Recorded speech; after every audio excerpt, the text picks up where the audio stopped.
नमस्कार, आप देख रहे हैं हल्ला बोल टीवी। मैं हूं अली। आज पुलिस ने जिस मैनेजर राय का हाफ इनकाउंटर किया है वो रितलाल यादव का राइट हैंड है, जिसके बाद रितलाल यादव के साथ काम करने वाले जितने भी लोग हैं उन सब में दहशत देखने को मिल रहा है। आइए इस बारे में विस्तार से जानते हैं हल्ला बोल टीवी के संपादक दीपक शर्मा से। देखिए, दहशत क्यों नहीं होगी, और दहशत तो अच्छी है, इसके लिए पुलिस को बधाई।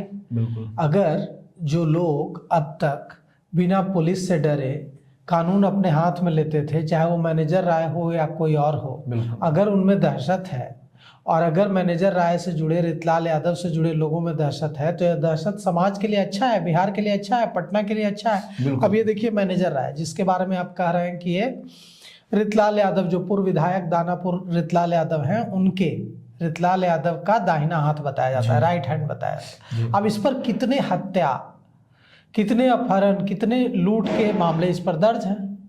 अब यह जा रहा था, पुलिस को भनक लग गई कि यह इस इलाके में मौजूद है, पुलिस ने जाल बिछाया, तो इसने जब पुलिस ने चेकिंग शुरू की तो ये पुलिस पर फायरिंग करने लगा।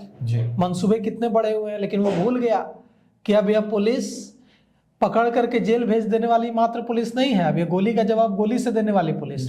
तो जब इसने पुलिस पर गोलियां चलाई तो पुलिस ने भी गोलियां चलाई, और पुलिस ने इस पर जब गोलियां बरसाई तो इसके पैरों में गोलियां लगी।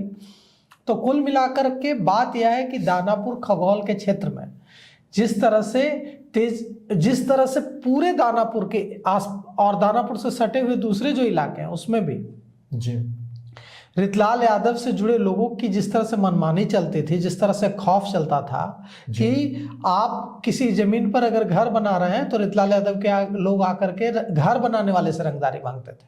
बिना आप रंगदारी दिए घर नहीं बना सकता है। आप अगर घर बना रहे हैं तो आपको सामान भी रितलाल यादव के लोगों से खरीदना होगा। वो गिराएंगे एक ट्रक बालू, गिराएंगे एक ट्रक ईंट और लिखेंगे 2 ट्रक, और आपको देना पड़ेगा। बिल्कुल। तो कुल मिलाकर के जो दहशत की स्थिति थी वो तो अब नहीं रहेगी। अब मैनेजर राय के मामले में देखिए, मैनेजर राय के बारे में कहा जा रहा है कि मैनेजर राय ने पूर्व डीजीपी गुप्तेश्वर पांडे के दामाद से भी रंगदारी मांगी थी। अच्छा। और यह जो है दर्जनों मामलों में वांछित था। डॉक्टर की एक हत्या हुई थी खगौल में, डॉक्टर अनवर की, उसमें भी इसका, उस हत्याकांड में भी यह शामिल था। अच्छा। तो यह रंगदारी मांगना, हत्या, रंगदारी, लूट और ऐसे संगीन मामलों में, कितने ही मामलों में वांछित था। तो ऐसे अपराधियों को अगर पुलिस हाफ एनकाउंटर करेगी या फुल एनकाउंटर करेगी, इससे समाज तो खुश ही होगा ना। बिल्कुल। समाज में अपराधियों के लिए कोई जगह है?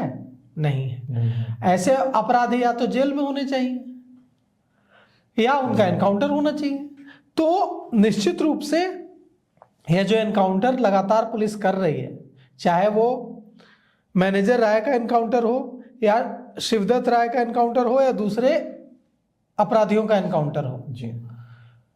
ये इंजमामुल का एनकाउंटर हुआ था वे भवानी मंदिर में चोरी करने वाला। आप देखिए, उसके साथी के घर से जो शरीफ आलम है, इंजमामुल आलम का साथी, उसके घर से माता सीता और प्रभु श्री राम की कितनी मूर्तियां बरामद हुई उसकी जमीन के अंदर से। अष्टधातु की बेशकीमती करोड़ों करोड़ की मूर्तियां बरामद हुई। 11 करोड़ अंतर्राष्ट्रीय बाजार में उसकी कीमत बताई जा रही है। अब ऐसे लोगों का एनकाउंटर नहीं होगा तो ऐसे लोगों का क्या होगा? बिल्कुल। ऐसे लोगों के लिए समाज में कोई जगह है? नहीं। ऐसे लोग दो समाज में, 2 कम्युनिटीज में विद्वेष फैलाते हैं। कोई मंदिर में चोरी कर लेता है, कोई मकबरा जाके खोद देता है। तो इससे क्या होगा?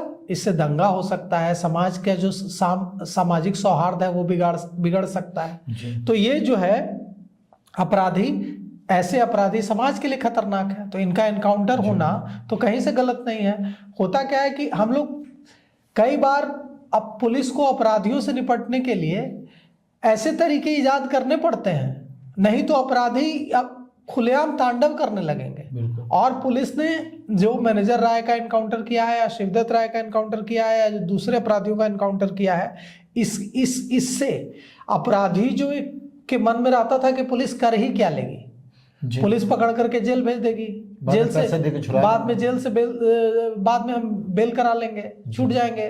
तो वो जो खौफ जो था ही नहीं, वो एक खौफ बन रहा है। अभी इस मामले में देखिए, मोहम्मद अनवर आलम हत्याकांड में भी अवांछित था। 2022 में खगौल थाना क्षेत्र में डॉक्टर मोहम्मद अनवर आलम की हत्या कर दी गई थी, उसमें ये वांटेड था। अब जब पुलिस चेकिंग कर रही थी तो इसके मंसूबे कितने बढ़े हुए थे, मनोबल कितना बढ़ा हुआ था कि पुलिस ने जब चेकिंग शुरू की तो इसने पुलिस पर फायरिंग कर दी। अच्छा। उसके बाद पुलिस ने जवाबी कार्रवाई की और इस पर गोलियां चलाई तो इसके पैर में गोलियां लगी हैं। अब देखिए आगे पुलिस की पूछताछ में पुलिस इससे रिमांड पर लेगी इसे। अब जब ये अस्पताल से ठीक हो जाएगा तो इसे रिमांड पर लेगी। रिमांड पर लेगी तो कई सारे राज उगलवाएगी, और फिर जब राज उगलवाएगी तो और भी कई सारे अपराधियों की गिरफ्तारी होगी। तो देखिए क्या कुछ होता है। तो सुना आपने किस तरह से रितलाल यादव के राइट हैंड मैनेजर रॉय का हाफ इनकाउंटर पुलिस के द्वारा किया जाता है, जिससे जनता में खुशी का माहौल है, क्योंकि जनता जो है इन जैसे बदमाशों से बहुत ज़्यादा परेशान है। इस पूरे मामले को लेकर आपकी क्या राय है, फिर कमेंट्स बॉक्स में ज़रूर दें। तो फिलहाल इस पेशकश में इतना ही। आए की खबरों के लिए बने रहे हल्ला बोल टीवी के साथ। धन्यवाद।